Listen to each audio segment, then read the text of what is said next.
We are not giving Ray But an we empty need to complete the circle. There are 3 of us. That hardly constitutes a circle. We take a look at a local game developer who's trying to make a splash in the indie game world. Wonder if he likes chocolates. Why don't you go bother him yourself and find out? I just feel closer to you, really. I don't even know what to say to that. YouTube is getting a TV service. And in nerd culture...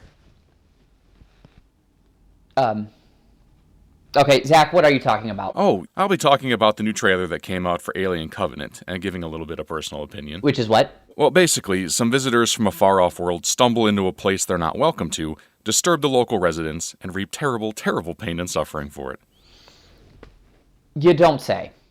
You know, I think I need to go be somewhere else for a bit. You're watching RAMtv. Every now and then, you come across those reporters on TV who enjoy doing what we do right here. That's video game tech and nerd culture news. Well, one such station, WIFR, Channel 23 in Rockford, has a reporter who did just that, reached out to a local game developer in Rockford to find out what he was doing to get his title out there. That developer's working on a title called Vulpine, but instead of me telling you, why don't we let Channel 23 do it? Welcome back. Most of us love to relax with a good old-fashioned video game, but oftentimes we don't think about the ones who actually created them. 23 News reporter Cameron Coy explains how 2 local brothers are filling a demand for a new video game and also making their dreams a reality. I really want this game to exist, so I'm going to go ahead and develop it. Josiah Gooden is one of the millions of people who regularly play video games. He said the time came where he wanted something that wasn't out there. So he and his brother Isaac took matters into their own hands. Every gamer has an idea of a game they want to bring into the world. Creating Vulpine, an adventure-based game where players choose one of 6 animal classes and can join forces to survive and hunt monsters. While Isaac does the programming to make the game operate, Josiah spends his time making the artwork, animating the characters, and finding their personalities. When you animate them, they actually start to come to life, and you start to go, oh, maybe it should act like this, or maybe it should act like that. Josiah finds the process of developing a game to be a roller coaster of emotions. It's almost usually a mess, and when it does work, it feels so good. Then you have to add more, and then it breaks a little bit more. Josiah believes that building an indie game versus a mainstream game allows for more creativity. You really can express what you want to express with an indie game. Josiah and his brother have put nearly $10,000 of their own money into Vulpine, not to mention countless hours over the last 2 years.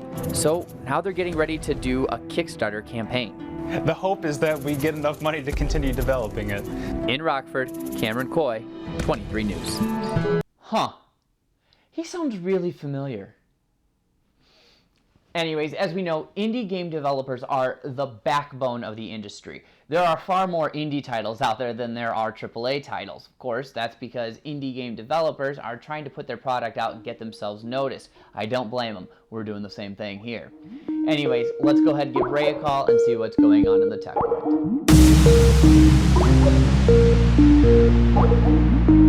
It's me, Ray Bolanos, and our first story for today involves YouTube, especially the new service YouTube TV, as it's being called. Subscribers for this new service will have access to all of the four major networks: NBC, ABC, Fox, and CBS, and roughly around 35 cable channels. However, of course, like other services, there are some big gaps: Discovery Communications, A&E, AMC, TNT, CNN. Those channels are missing. You could add Showtime as well, but HBO is nowhere to be found. And this YouTube TV service will be living in its own app, and for $35 a month you could have up to 6 accounts but only 3 concurrent streams at a time. Do you all think that's a good idea? I am actually really excited for YouTube TV. I live on YouTube, as Aaron may know. I love YouTube, but let me know what you all think. YouTube TV, would you ditch your Comcast or DirecTV or Frontier cable for YouTube or Sling or another type of online, internet only streaming for TV. And the very big story, and something I actually really do hope becomes true, is that the next iPhone, may ditch Lightning for USB-C. Now, a report according to the Wall Street Journal, that the next iPhone will ditch its Lightning connector, which is the connector that has been in use since the iPhone 5, I believe, 4 or 5, and it will switch to the standardized USB-C, which we're seeing a lot of Android phones support, as well as the new MacBook Pro support USB-C, and they actually charge it through USB-C. And a lot of Windows laptops and even Chromebooks are now including USB-C support as well. They did say, I think what they were trying to mean though was the USB-A that connects to the wall plug-in will be changed to USB-C instead. So it'll be the standard Lightning cable you'll connect to your iPhone, but the USB part of it that connects to the wall charger ports or to your laptop will be USB-C. So you'll need a USB-C compatible laptop or desktop, or you need to have a port that supports USB-C in order to transfer files through it. USB-C does have its advantages, but of course, with advantages right now comes a financial, not, I don't want to say hardship, but you will need to buy adapters for now, unless you do want to buy something new. But then again, that's money right there too. But I do think Apple should do this. We need to usher in this new age of connections, especially with the advancements that we're seeing already right now with VR and AR, with companies like Microsoft and Google pretty much pioneering that as well. And of course, Oculus and HTC with their Vive and PlayStation VR. I think it's time. Yes, it sucks we had to spend money for adapters, but we had to do it before, But let me know what y'all think. Do you want a iPhone to support USB-C? Let me know, and I'll see y'all later. Bye.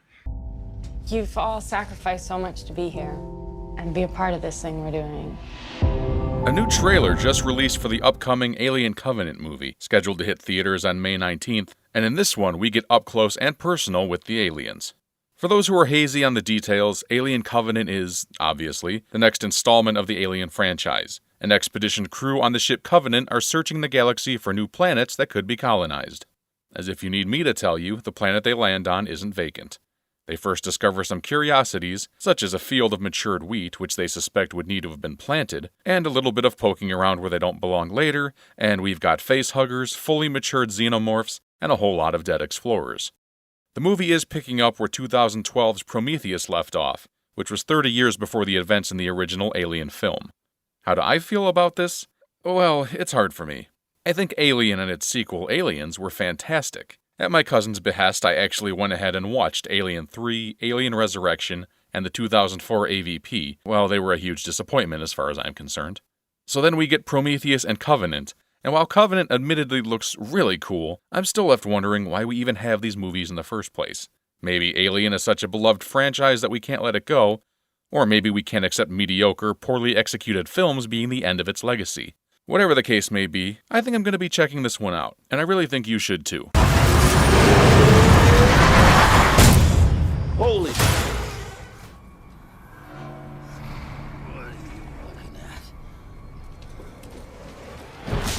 Since I'm already getting opinionated, I may as well keep it going. Deep in the Marvel Universe, Weapon X is at it again, and what they're cooking up this time is leaving me, perplexed, to put it lightly.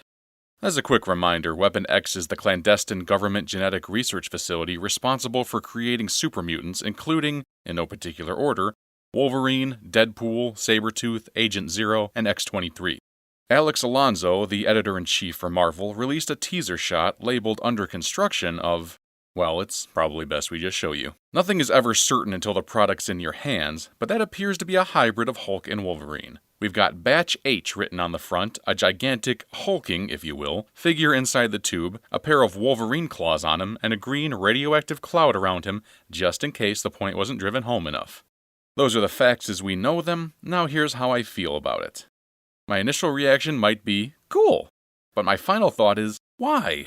Hulk and Wolverine seem like a deadly pair to match up together until you really think it through. Why would Hulk need a pair of claws?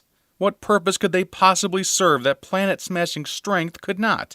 You may consider the healing factor, but remember that Hulk already has a healing factor. He's nigh indestructible, depending on what run you're reading, but so is Wolverine for that matter, who has regenerated entire parts of his body simply because his skeleton was intact. They're both also already berserkers. Hulk is driven by his anger, Wolverine is driven by his anger. I'm not a writer at Marvel, so I clearly haven't outfoxed the situation, but I'm currently scratching my head wondering why you'd need the Incredible Hulk to have a set of claws. I figured they might want to give him some of Wolverine's agility and stealthiness, but the sheer size of that body, it doesn't seem that likely of an avenue in my head. Still, no matter how you slice it, Marvel's got me interested.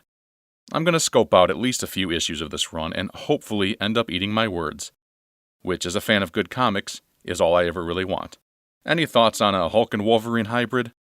Tell us what you think in the comments. Thanks, Jack, for your delightful input. If you like what you saw, make sure you like, subscribe, and share. We appreciate all the support we've gotten to this point, and we want to keep going forward. So we need your help to do it. Keep sharing us, keep liking us, and of course, leave comments. Now, if you were watching from last week, you know we have a little challenge going on. So make sure, if you haven't seen it, go back to last week's, check it out so you understand what that challenge is and the giveaway that goes with it. Again, we greatly appreciate all the support we have gotten from you guys. Don't forget, GoFundMe. If you can, please donate. If not, that's all right. We appreciate, again, those who have donated. It just helps us kind of increase the quality of product we can put out, which, of course, is something we want to do. We love doing this, and we want to continue growing with you guys. So join us next week to be brought up to date with your video game, tech, and nerd culture news. Do you, Ram?